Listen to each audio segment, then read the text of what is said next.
Well, Aljamain, looking pretty fresh, man. The 2023 Fighters Only World MMA Awards. How does it feel to be here, man? Feels good. It's been a long, crazy year, so this is what it's all about. The end of the year time, celebrating all the victories, the wins, the ups and downs, and I think it's a special moment for the fighters and the coaches. Talk to me about the last few months for you.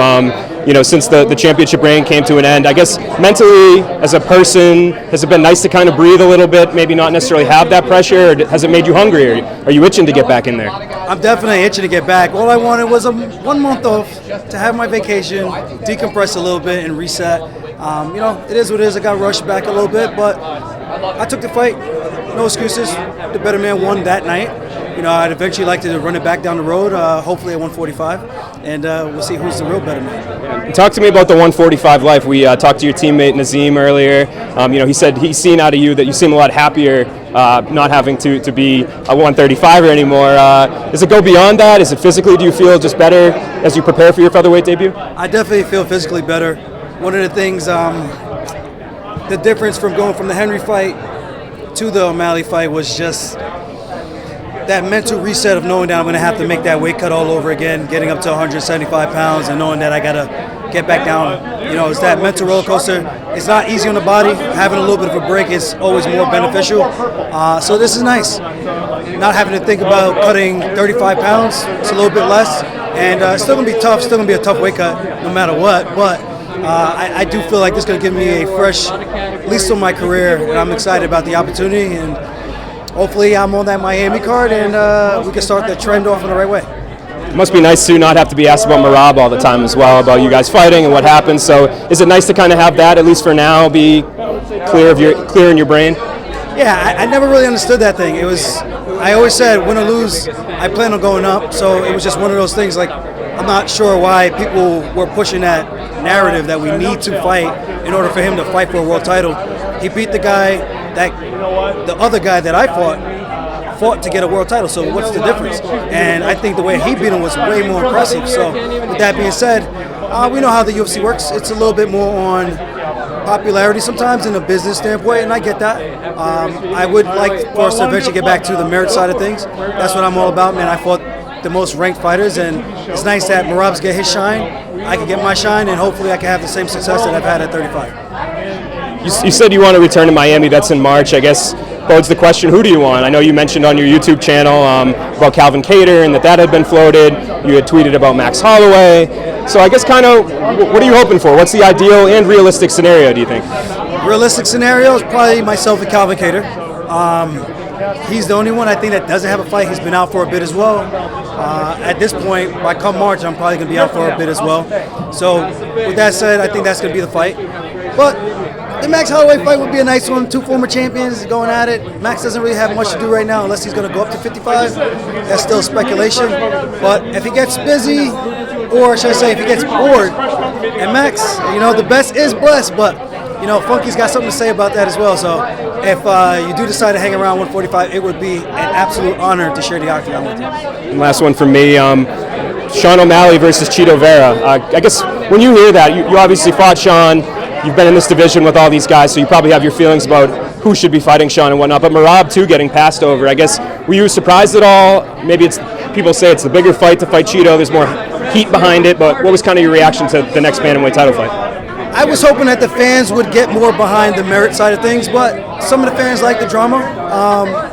Chito did knock him out, and it was a weird fight. I mean, he started off really hot for O'Malley, and then whatever, he fell over and got knocked out. It is what it is. Sometimes things just don't go your way. He's went on a great run after that, and I think it's a great fight. Regardless, even if he's not the right guy to be in there, I think Chito's a tough dude, and I think he could have another upset and shock the world once again, and this time become a world champion, or because of O'Malley's ego to want to right the wrong, so to speak. I think the right fight to make would have obviously been Merab, but I just think sometimes karma's a bitch, and best of luck to both men. Thanks, Aljo. Thoughts on Merab and Henry Cejudo? How do you think that's going to go? Clearly we know who you're picking, but how do you see the fight going? I think Cejudo's going to come out and get a couple inside trips, possibly, but I think he's got to worry about a couple of different things that Merab does well. He's not a traditional wrestler. He's got a judo black belt. He's got that sambo background as well. I think his style is a little bit more unique. Anyone who can shoot 49 times in a fight is insane. That's an insane gas tank. So I think he's kind of overlooking what it's going to be. Unless he can stop him, I think that's the only way Cejudo's going to get it done. But I think good luck with that. Merab's hard to hit, and the one guy who hit him pretty hard was Marlon Moraes, and we saw how that turned out. He came back from adversity and ended up getting the finish. So I'm very excited about this one. I think this is a big opportunity for him to show the world who he is, take Triple C. I took him to Double C, and now it's up to Merab to bring him back to just Cejudo. So I'm looking forward to this, and I think it's going to be a great fight for the fans. And we're noticing Merab's personality coming out a little bit more with his funny videos. Do you have any inspiration? Like, were you inspiration to that? And do you feel like he's going to get in there with Cejudo with the trash talk? We'll see. Merab's always been a funny guy in the room. The English barrier has been a little bit tough for him when it comes to like cameras and stuff to kind of let that shine.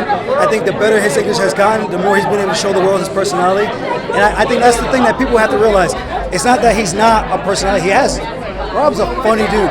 So it's nice that he's getting to finally show that to the world, and the world is starting to see like, this is a funny motherfucker. So with that being said, I don't know if I'm the inspiration. I know I've done a couple of things we've done together back in the days. We're actually just talking about this last night when we were hitting pads, and I just told him how great that skit was. I just thought it was just pure genius. I got one for you, Aljo, because you've mentioned a few times the merit side of things, and you're one of, I would say, the few fighters who's really banging the drum on wanting the UFC or things to get back to a meritocracy. Are there more fighters that feel the same as you, but maybe don't speak out the way you do on the way things are done? And do you wish they would step up and kind of rally behind your sentiment? 100%. But at the end of the day, it's the UFC show. They run the business. They see the dollar signs before anything else. So I get that aspect of it. They got to feed themselves. They got to feed us. And they got to feed their shareholders now, So I get all of that. I do wish some of these fighters would step up and bang their drum a little bit, because that's what I got into the sport for. I want to face the best. There's only 3 guys I've ever fought that were not ranked. Everybody else I fought had been ranked. Some of these other guys are building up a resume on unranked fighters, guys who are no longer here. And I think you can look down the list of the guys I faced, the guys Merab faced, and there's nothing but a killer's row. So I like that side of it. I don't like easy fights. And I think that's one of the things I think I respect about anyone else who kind of goes through that fire. I think it says a lot more about you as a person. And this is not an MMA union question. More so, what I'm curious about is there's a lot of fighters who are represented by the same managers, and I'm sure you guys all have the same interests. So is there a way for you guys to sort of unofficially band together to get the fights that you think make the most sense from a merit standpoint, to whip that scale back in that direction? That's a tough one, because I don't think those managers are going to do that.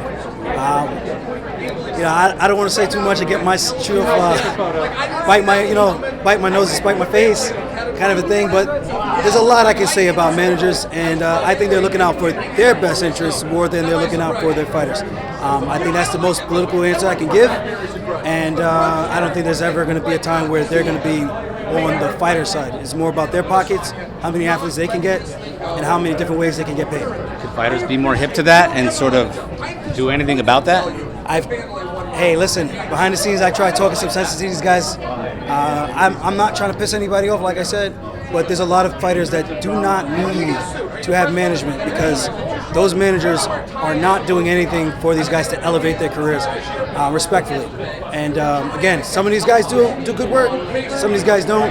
If it's only answer the phone, hey, this is the opponent, what do I need you for? What am I actually paying you a chunk of my money, where that money can be used for my coaches, extra hotel rooms, extra flights, car service, whatever you need to actually feel like a professional athlete, or recovery and things like that. Instead, we're paying it to a guy who's answering the phone and just telling you, this is your opponent. My little sister could do that. More like a broker situation than it is a manager situation, you think? Exactly. If you're going to be a manager, what I'm saying is managers manage the career, not your pockets. Thanks, Aljo. Appreciate it. Thank you, Aljo.